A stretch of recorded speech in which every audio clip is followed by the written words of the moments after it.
Welcome to catch all colours with Aarti. मैं हूँ आरती सिंह। राम राम, राधे राधे, जय श्री कृष्णा, जय जगन्नाथ। एक बार फिर से आपका स्वागत है इस चैनल पे जिसका नाम है कैच ऑल कलर्स विद आरती। आप रोज एक कहानी सुन रहे हैं, रोज एक किस्सा सुन रहे हैं। आई होप आपको पसंद आ रहा होगा। तो भगवान कृष्ण के जन्म से लेके भगवान की छठी तक मैंने आपसे एक प्रॉमिस किया था कि रोज एक कहानी, रोज एक किस्सा मैं आपको सुनाने वाली हूँ, और रोज सुन भी रहे हैं हम। पर आज कोई कहानी ना सुनकर एक जीवन के एक रूप को मैं आपको दिखाना चाहती हूँ, अपनी भाषा में, अपने तरीके से, कृष्ण जी की जीवनी से उदाहरण लेते हुए। हम हमेशा एक रोना रोते हैं कि हम भगवान की पूजा करते हैं, हम उनकी आराधना करते हैं, पर फिर भी हमें भगवान इतना कष्ट दिखाते हैं, हमें इतना दुख दिखाते हैं। ऐसा हमारे साथ क्यों है?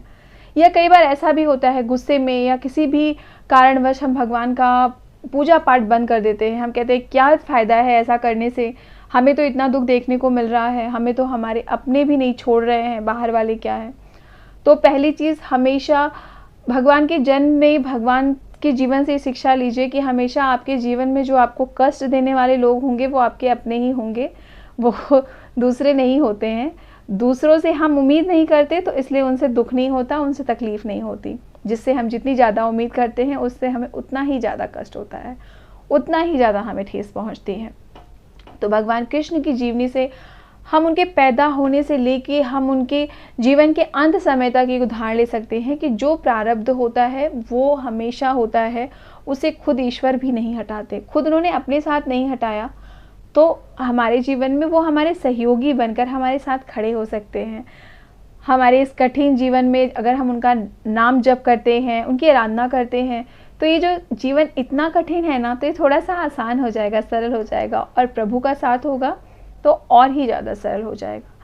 तो आज भगवान की जीवनी की मैं कुछ घटनाएं जो एक दो मुझे ऐसा लगता है कि हम सबको जाननी चाहिए और उसे सीखना चाहिए, मैं आपके साथ शेयर करूँगी। उम्मीद है आपको पसंद आएगी। तो अगर पसंद आएगा तो औरों को भी बताइएगा इसके बारे में, ठीक है। तो भगवान के जीवन में जन्म से ही मैं आगे स्टार्ट करूंगी कि भगवान का जन्म कारागार में हुआ था। बिल्कुल विषम परिस्थितियां थी। वो पर ब्रह्म थे, वो परमात्मा थे, उनका जन्म होने वाला था। तो ऐसा ज़रूरी नहीं था कि उनके जन्म के पहले परिस्थितियां ऐसी होती। वो आकाशवाणी ना हुई होती तो कंस ने देवकी को कारागार में ना डाला होता उनके पति के साथ। उनके ससुराल वो विदा करने जा रहा था, पर वो हुआ और वो कारागार में बंदी हुए। उनका जन्म कारागार में हुआ। होने के बाद जब समय था तो आधी रात का समय था, और पैदा होते ही एक बच्चा अपनी माँ से, जो उसकी अपनी माँ है, उससे उसे अलग कर दिया गया और वो दूसरी जगह पहुँच गया। और वो ऐसे थे कि जिनको अगर आप ध्यान से, मतलब भगवान श्री कृष्ण का जीवन ऐसा था कि वो नंद गांव में जब पहुँचे, नंद जी के गांव में, तो वहाँ पे उनको एक के बाद एक ऐसी परिस्थितियाँ देखने को मिली। मतलब कभी कोई राक्षस आ रहा है, कभी पूतना आ रही है, कभी ये आ रहा है, मतलब हर तरीके से विषम परिस्थितियाँ, पर उसका भी उन्होंने सामना किया, हंस के, मुस्कुरा के। और उसके बाद अगर मैं वापस देखूँ तो वो कुछ दिन बाद उन्हें राधा जी से प्रेम हुआ। राधा जी का और कृष्ण जी का नाम हम एक साथ लेते हैं और नाम जप करते हैं, पर एक समय के बाद उनको राधा जी से भी अलग होना पड़ा, उन्हें राधा जी को भी छोड़ना पड़ा जो इतनी प्रिय थी उनकी। वो मथुरा आए और उनको खुद के मामा का वध करना पड़ा, जो कि अधर्मी था।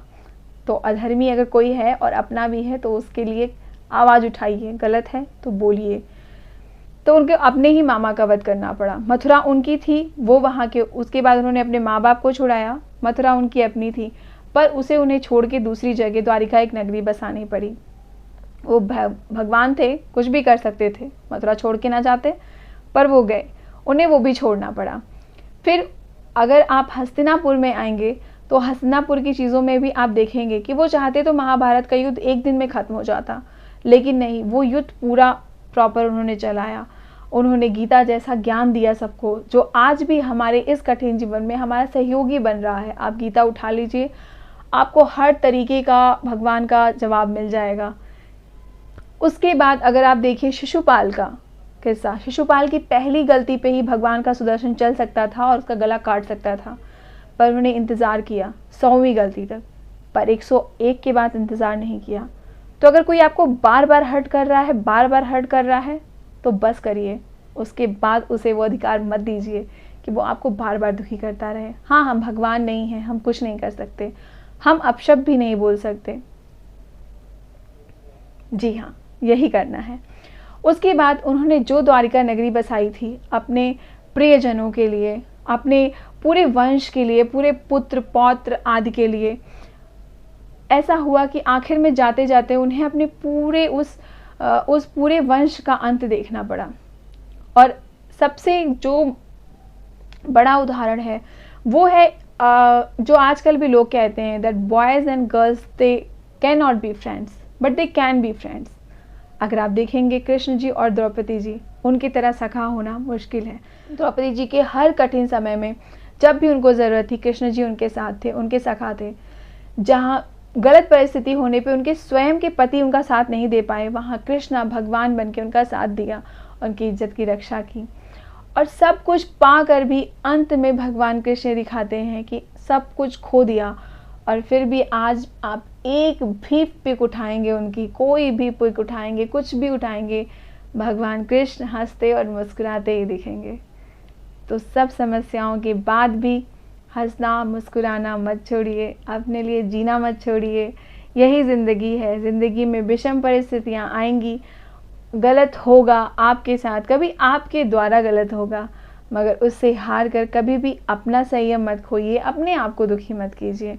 अंत में इस जीवन का उद्देश्य यही है कि आप अपनी आत्मा से अपने परमात्मा को पा लीजिए। तो अपने परमात्मा में विश्वास बनाए रखिए, हमारे कृष्णा के जीवन से सीख लेते रहिए और जीवन में आगे बढ़ते रहिए। कल भगवान की छठी है, कल के दिन एक कहानी और प्यारी सी आएगी आपके सामने। आप सब मनाइए भगवान की छठी खूब धूमधाम से। फिर मिलेंगे एक नई कहानी और एक नए किस्से के साथ। तब तक के लिए जय श्री कृष्णा, राधे राधे, जय श्री राम, जय जगन्नाथ, राम राम।